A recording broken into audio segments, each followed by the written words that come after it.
Graça e paz, irmãos. Quero prometer aos professores da EBD que vou me empenhar e não atrapalhar, não atrasar o início da EBD, mas também entendo que não posso deixar de transmitir o recado que Deus colocou no meu coração nessa manhã. Aí está o tema, primavera, verão, mas confesso que poderia ser qualquer outro tema que pudesse colocar situações contrastantes na nossa caminhada. Bonança, tempestade, fartura, escassez, situações que muitas vezes têm marcado a nossa caminhada em meio dia a dia. Temos lidado com gente que até ontem estava vivenciando dias prósperos, abençoados, mas hoje, quem sabe, está vivenciando em função de um diagnóstico, de um fato que tem marcado a sua história e que tem levado essa pessoa a refletir a respeito de suas prioridades, de sua vida. E o Salmo 27, ele nos convida a trabalhar exatamente dentro dessa certeza. O salmista diz: fui moço e agora sou velho, mas nunca vi o justo desamparado, nem a sua descendência mendigar o pão. Certeza que teremos enfrentar situações adversas, sim, mas uma certeza maior que nunca estaremos sozinhos na caminhada que o Senhor escolheu para que possamos viver. E quero ler apenas o Salmo 27, verso 7, o texto estará sendo projetado, mas também, se os irmãos desejarem, podem abrir suas Bíblias e extrair dele outras lições tão edificantes para as suas vidas, quanto aquelas que podemos apresentar nesta manhã. E a palavra do Senhor diz assim: ouve a minha voz quando clamo, ó Senhor, tem misericórdia de mim e responde-me. A única coisa que nós temos conhecimento desse salmo é a sua autoria. É um salmo de autoria de Davi. É Davi quem escreve, é Davi quem compõe esse salmo. Mas não se conhece a condição, a ocasião em que o salmista se encontrava quando compôs. Algumas vezes, alguns salmos eles surgiram em função de situações adversas, de vitórias, de conquistas, de realizações, de frustrações, mas esse não se sabe ao certo. Lucas, pode passar, viu? Não se sabe ao certo o que levou Davi a compor esse salmo, esse hino, mas com certeza marcado por adversidades que estavam surgindo à sua frente, gente que se opunha ao seu reinado, gente que de alguma maneira queria destruí-lo, e alguns colocam até situações como sugestão, o próprio Absalão, os inimigos que levantavam constantemente contra Davi. Mas os irmãos perceberam que eu li a partir do versículo 7, porque os 6 primeiros versos dão ênfase à condição em que o salmista se encontrava e qual o intento de seus adversários. O que eu entendo? Que os primeiros 6 versos, isso é experiência pessoal. Isso cada um de nós, quem sabe aqui pudéssemos abrir uma discussão, uma oportunidade, cada um poderia, quem sabe, trazer consigo inquietações, medos, dúvidas, frustrações, situações que têm marcado a sua história. Gente, quem sabe, que tem orado por um filho, por um marido, que está hoje vivenciando situações adversas. Muito obrigado, minha irmã. Muito obrigado, Lani. Obrigado. Situações que têm marcado a sua história. Quem sabe gente que está diante de um diagnóstico, diante de um tratamento, diante de uma dificuldade em função de uma enfermidade, gente que perdeu um ente querido, gente que está hoje lidando com o luto. Uma coisa precisamos destacar, que ainda que as situações sejam distintas, aquele que está cuidando de nós é o mesmo. Aquele que está cuidando de você, aquele que cuidou de Davi, aquele que tem cuidado de nós é o mesmo que continua agindo em nossas vidas. Esse salmo é identificado como um salmo de lamentação. E é um salmo que o salmista se propõe a se derramar diante do Senhor. E ele sai da súplica dos primeiros versos, da petição, do clamor a um Deus que venha em socorro da sua alma e começa a orar. Começa a dizer: olha, Senhor, não tem para que eu estar me preocupando com aqueles que vêm contra mim, ou com as condições em que me encontro. Eu preciso descansar na certeza que o Senhor continua no controle de todas as coisas. E a primeira lição que eu posso extrair do verso 27 é que é uma declaração de confiança no poder da oração. Alguém já disse que muita oração, muito poder, pouca oração, pouco poder. Alguns domingos atrás, o pastor Roberto nos desafiou a estarmos de joelho diante do Senhor. Não sei quantos de nós assumiu esse compromisso diante de Deus, estarmos de joelhos diante do Senhor por nossas famílias, pelas situações que muitas vezes nos ocorrem, situações que querem roubar a nossa paz. Mas muito mais do que estar de joelhos também, precisamos estar diante do Senhor, apresentando ao Senhor as nossas incapacidades, as nossas impossibilidades, as nossas frustrações, para que Ele possa transformar nisso, como o pastor Falei orou, para a glória do nome do nosso Deus. Os versos 7 e 8 do capítulo 27 diz assim: ouve a minha voz quando clamo ao Senhor, tem misericórdia de mim e responde-me. A respeito de ti o meu coração diz: busque a minha face, a tua face, Senhor, buscarei. É impressionante quando nesse momento de inquietação existe a luta, o que fazer, se toma iniciativa, se toma a frente, se ajo conforme as minhas forças ou se coloco diante do Senhor, porque muitas vezes à nossa volta as pessoas têm dito que oração é a atitude dos fracos. Orar é a atitude daqueles que não têm condições de resolver com as suas forças. Mas não podemos entender assim, não podemos enxergar dessa maneira. É a atitude daquele que reconhece incapaz, que se reconhece incapaz de resolver tudo aquilo que está à sua volta, a termos respostas prontas. Quantas vezes diante da caminhada, um filho pergunta alguma coisa e nós não temos humanamente resposta, e a única coisa que podemos dizer àquele filho é: Deus proverá. Deus proverá. O Senhor está no controle, nada fugiu do controle de suas mãos. E fiz questão de dividir os dois versos, no primeiro verso, o verso 7, quando o salmista diz: ouve a minha voz quando clamo ao Senhor, tem misericórdia de mim e responde-me. Nós percebemos que o salmista, o que a oração, que os movimentos da oração, eles se dão na ascendente e na descendente. Veja a primeira sentença: ouve a minha voz quando clamo. A necessidade de apresentarmos a Deus as nossas inquietações, os nossos medos, as nossas frustrações. Não apresentarmos os nossos inimigos em função da situação que temos vivenciado, mas em função daquilo que Deus é e daquilo que Deus pode fazer. E logo em seguida, a descendente, quando ele diz: e responde-me. Apresento ao Senhor a minha queixa, a minha súplica, a minha oração, e responde-me, Senhor, segundo a tua misericórdia, segundo a tua bondade. Se nos versos anteriores ele narra a sua condição, agora inicia uma declaração de confiança em Deus. Até quando você, eu, vamos tentar resolver as coisas conforme a nossa experiência, conforme as nossas forças, conforme a nossa capacidade e conforme os nossos recursos? Davi desistiu de olhar para os seus inimigos, desistiu de levar a cabo a vingança de seus inimigos e coloca diante do Senhor a sua aflição. E olha que era o rei de Israel, não era ninguém menos do que o próprio Davi. Mas naquele momento ele se coloca diante do Senhor e diz: olha, Senhor, isso não é problema meu, isso é problema do Senhor. Eu sei que situações que muitas vezes batem à nossa porta, um diagnóstico com o qual a gente não esperava, ou quem sabe o final de um tratamento e quem sabe tomou conhecimento que aquele tratamento precisa ser reiniciado. E aquilo que já poderia ser contar vitórias e conquista e final, ter que passar por todo o processo novamente, ter que lidar com toda aquela aflição. Nesses 6 primeiros versos, ele identifica os seus adversários. Agora ele os coloca diante do Senhor. Olha, Senhor, esses homens, essas situações, essas circunstâncias, adversidades que têm batido à minha porta, não são problemas meus. A única coisa que o Senhor deseja é que deixemos de olhar em direção a eles. Temos que decidir para onde olhar, para os inimigos ou para o Senhor. E nós conhecemos muito bem a experiência de Pedro. Quando Jesus, em alta madrugada, aparece andando sobre o mar, e Pedro diz: Jesus, deixa eu ir ter contigo. E Jesus diz: vem, Pedro. E Pedro começa a andar de maneira ousada, olhando para o mestre, mas logo se depara com as ondas, com o vento, e logo se deixa levar por situações ou circunstâncias externas, e logo deixa de olhar em direção a Jesus.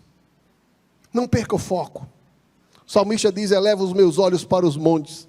De onde me virá o socorro? O meu socorro vem do Senhor que fez os céus e a terra. Eu sei que as adversidades nos levam, quem sabe, a roubar a nossa atenção, o nosso tempo, o nosso sono, o nosso humor.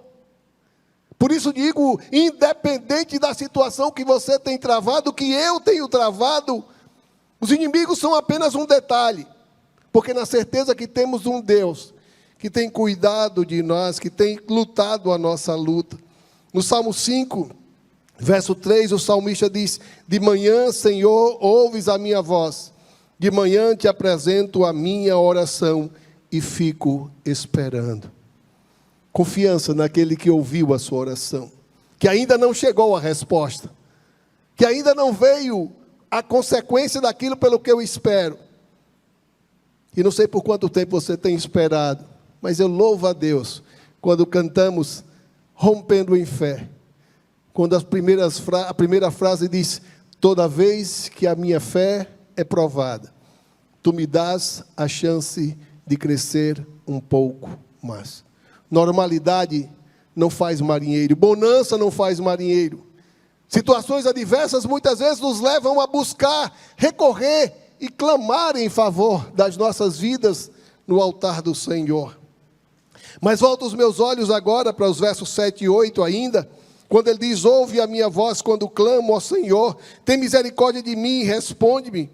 A teu respeito diz o meu coração, busque a minha face, a tua face, Senhor, buscarei. E agora me prendo apenas ao verso 8. A teu respeito diz o meu coração, busque a minha face, a tua face buscarei. Ainda que sem respostas, ele decide ouvir a voz de Deus. Dê ouvido ao seu coração. Não se deixe levar pelo momento. Não comece a maquinar, quem sabe planejar. Já estou vendo, os inimigos virão contra mim. E essa experiência aconteceu na vida do rei Saul, quando Davi prometeu a ele que ele iria encontrá-lo e ali confirmaria o seu reino.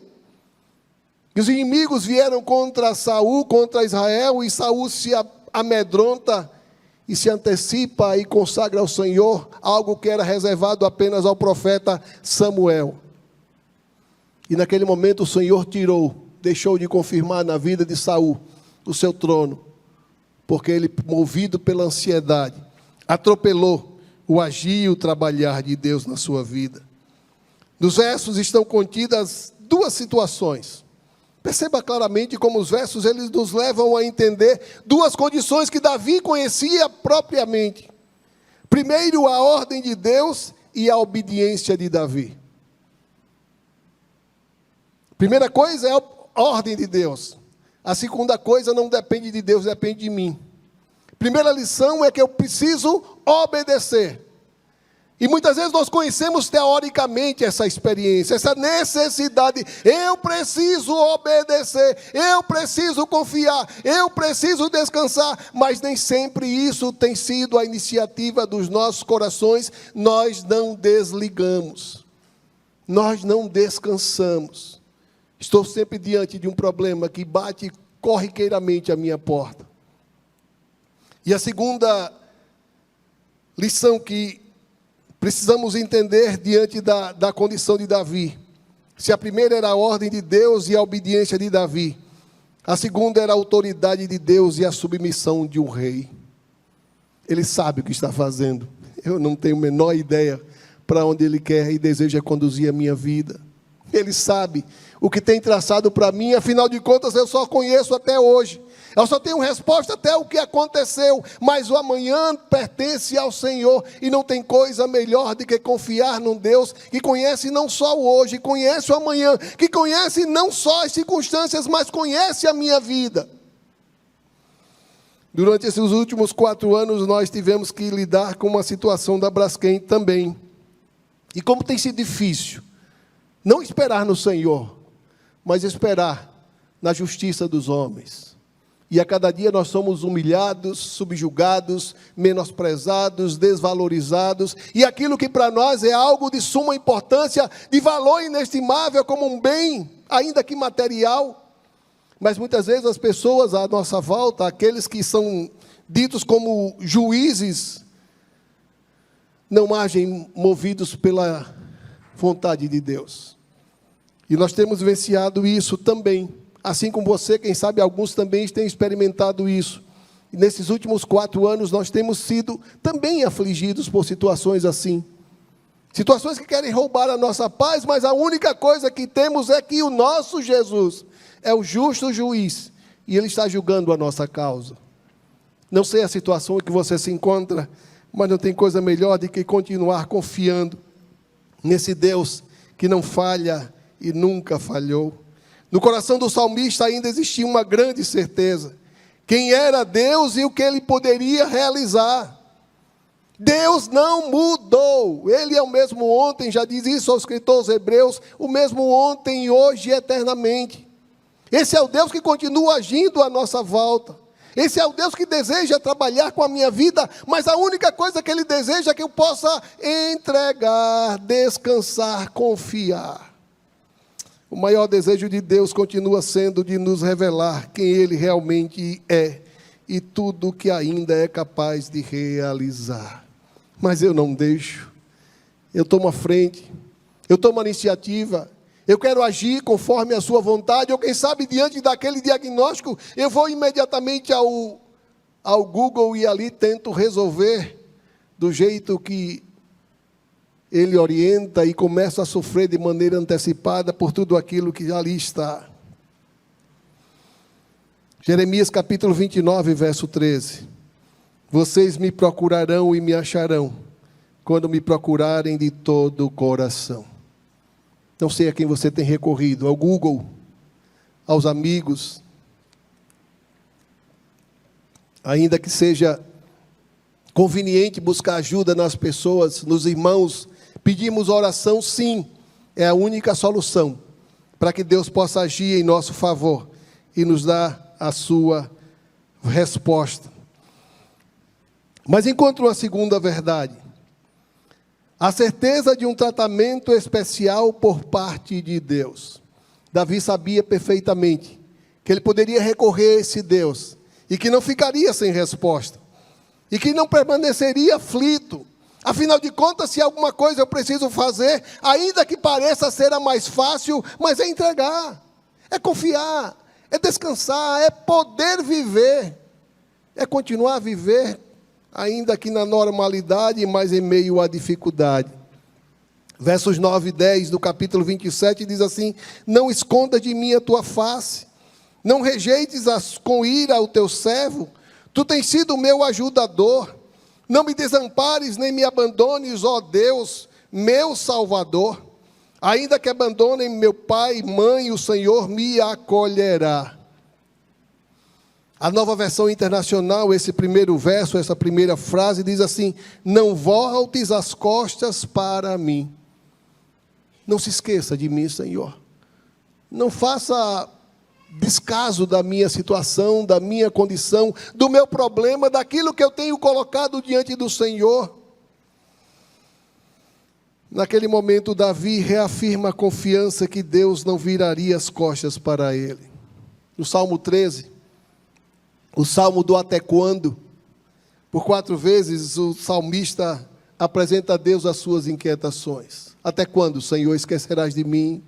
Até quando virarás o teu rosto contra a minha causa? Até quando os meus inimigos triunfarão contra mim? Até quando esquecerás de mim e não levarás em conta a minha causa? Mas logo em seguida ele se volta para Deus e deposita em Deus e reafirma da sua confiança no Senhor. Não sei em que condição do Salmo 13 você se encontra. Nas perguntas, nos questionamentos, nas dúvidas, nas inquietações da alma, ou já aprendeu a descansar na certeza do controle do Senhor. É interessante quando eu olho para os versos 9 e 10, eu percebo uma súplica baseada em 2 condições que o salmista poderia enfrentar. 2 situações que ele poderia ter que lidar. Primeiro, quando ele diz assim, não me deixes, se refere a ausências temporais, ficar vulnerável à ação do inimigo. Senhor, não esqueça de mim. Senhor, estou aqui, eu sou teu servo, eu sou tua serva, eu preciso de ti, por isso, Senhor, não me deixes. Não vire seus olhos para o meu problema, para a minha dificuldade. E a segunda condição que o salmista coloca diante de Deus, dentro dos versos 9 e 10, não me desampares, quando deixaria de ser alvo de sua companhia, ser abandonado. Se por um momento ele tinha medo de ser deixado para trás, esse medo poderia se agravar em função da continuidade daquela condição em que ele se encontrava. Se um lado persistia o medo de ser rejeitado por Deus, por outro ele nutria em seu coração com confiança. Se por um lado os inimigos vinham contra ele e ele não podia fugir dessa realidade, mas o seu coração estava sendo nutrido com aquilo que chamamos de fé, de confiança, de dependência, de esperança naquele que prometeu. E aquele que prometeu é fiel para cumprir em nós a sua vontade.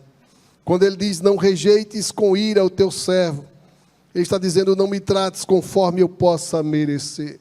Senhor, eu sei que eu não sou merecedor do teu cuidado, da tua resposta, da provisão do Senhor, da intervenção do Senhor, mas, Senhor, não me trates conforme eu mereça, conforme eu possa merecer. Afinal de contas, o Senhor me conhece, sabe que por agir assim, humanamente falando, eu não sou merecedor do teu cuidado. Mas encontro duas atitudes de Deus que estarão presentes na jornada.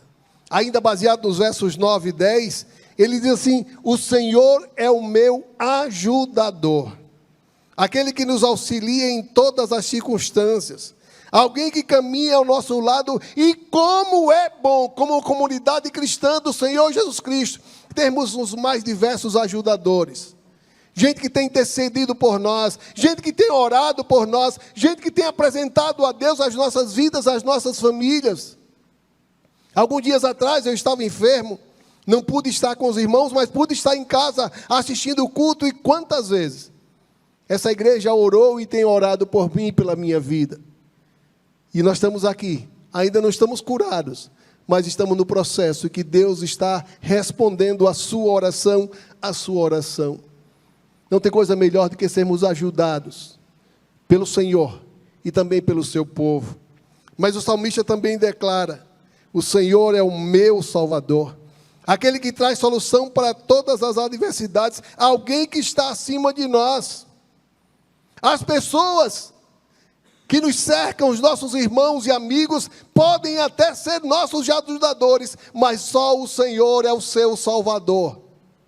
Os seus recursos no banco, a sua condição financeira, pode ter até ser o seu ajudador, mas o seu Salvador só é um, chama-se Senhor Todo-Poderoso. Os médicos, os remédios, os tratamentos, sim, com certeza poderão ser os nossos ajudadores, mas só um é o nosso Salvador.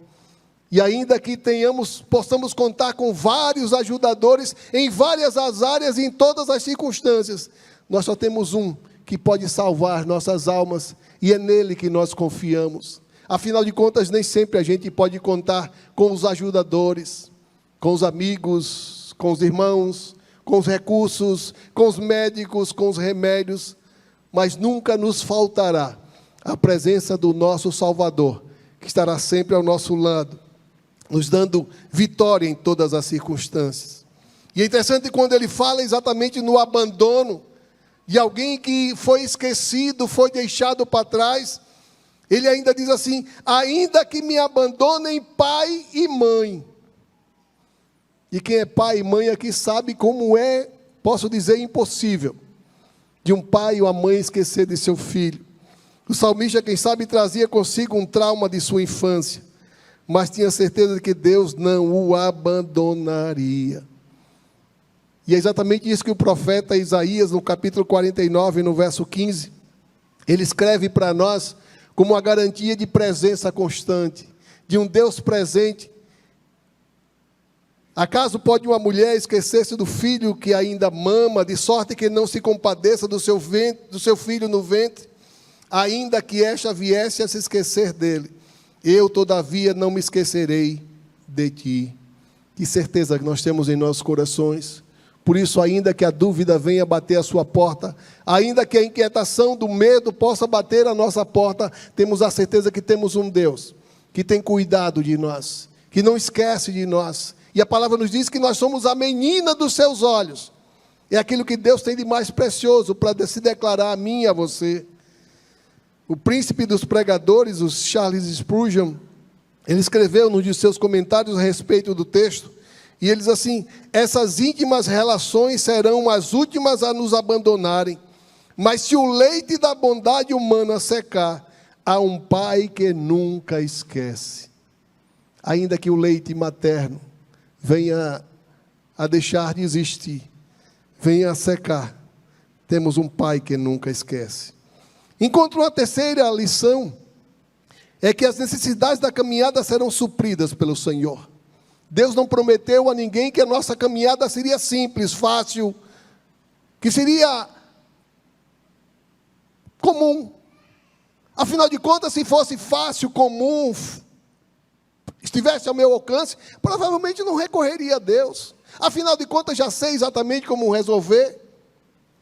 Os versos 11 e 12 diz assim: ensina-me o teu caminho, Senhor. Conduz-me por uma vereda segura por causa dos meus inimigos. Não me entregues ao capricho dos meus adversários, pois testemunhas falsas se levantam contra mim, respirando violência. Situação que ele estava enfrentando. E como disse no início, é apenas circunstâncias distintas da sua, da minha, do salmista. E ainda que as situações e circunstâncias sejam distintas, nós temos um Deus a quem ele está recorrendo. A esse Deus nós podemos também recorrer e termos respostas para as nossas aflições. O salmista destaca duas de suas necessidades. Primeiro, ser ensinado. A certeza que as adversidades teriam um efeito pedagógico, que trariam lições proveitosas. Deus não faz nada por acaso. Deus não faz nada por acaso quando escolheu a mim e a você. É porque Ele quer nos ensinar lições preciosas que não aprenderíamos na normalidade, que não aprenderíamos no dia a dia, na rotina. E aí muitas vezes Deus embaralha aquele quebra-cabeça que já está sendo quase terminado e diz: olha, quem vai montar agora sou eu. E a aflição quer tomar conta dos nossos corações, mas nada melhor do que ter a certeza que Ele continua no controle de todas as coisas. E a segunda experiência que o salmista deseja experimentar é ser conduzido. Alguém que segurasse a sua mão, que não permitisse que ele agisse movido pelo instinto. Não me faça vingador, não faça usar as mesmas armas do meu inimigo. Não me faça profanar o teu nome, e o nome do Senhor ser profanado através das minhas ações e atitudes.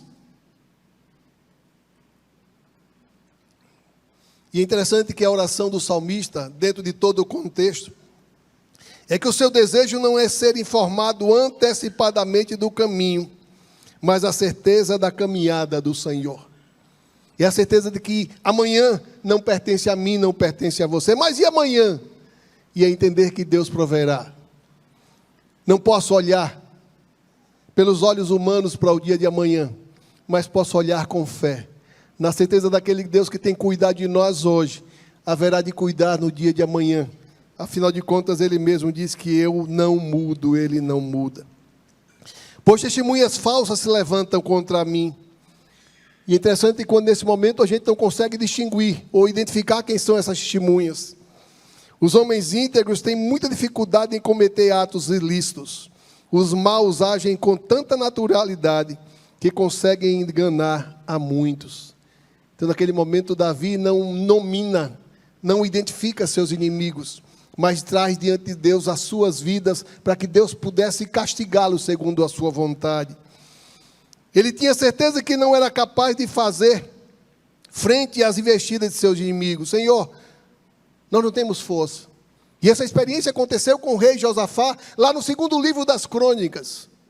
Quando diante de Josafá existe uma notícia de que os inimigos vinham contra eles. E se levanta no meio do povo de Judá o profeta e disse: olha, não fiques amedrontado por causa dessa grande multidão, porque essa guerra não é sua, essa guerra é do Senhor. Essa batalha não é vossa, essa batalha é do Senhor. E não tem coisa melhor do que saber que Deus continua guerreando as nossas lutas, apesar da diversidade delas. mas o nosso Deus conhece tudo a nosso respeito. E por último ele diz, respirando violência. Alguém que se ocupa o dia todo em vingar-se, alguém que não tem outro desejo, alguém que não tem outro intento em seu coração.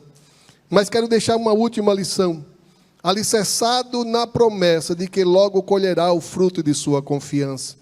Verso 13, apesar disto, essa certeza eu tenho, viverei até que a bondade do Senhor, até ver a bondade do Senhor na terra. Se a promessa do Senhor na sua vida, se a promessa do Senhor na minha vida, vai se cumprir. Quem está prometendo não sou eu. Quem está prometendo é aquele que foi fiel a Davi. Foi fiel a todo aquele que pôde nele depositar a sua confiança. Uma das principais marcas dos salmos de lamentação é terminarem com ênfase no louvor e na gratidão, e nem sempre com resposta.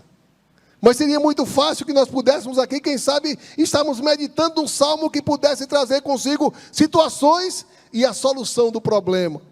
Situações adversas e a resposta imediata do Senhor. Mas não tem coisa mais abençoada de entender, ó Senhor, o maior milagre que o Senhor tem feito em minha vida.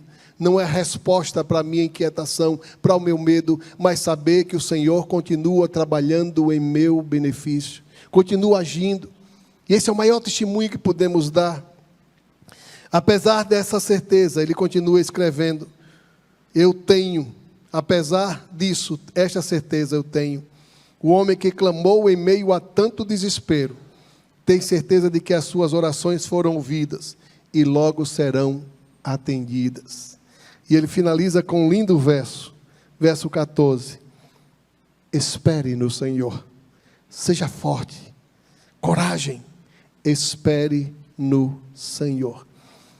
E eu fiz uma pesquisa e encontrei cerca de 50 verbos esperar, só nos Salmos. Salmo está repleto de esperar.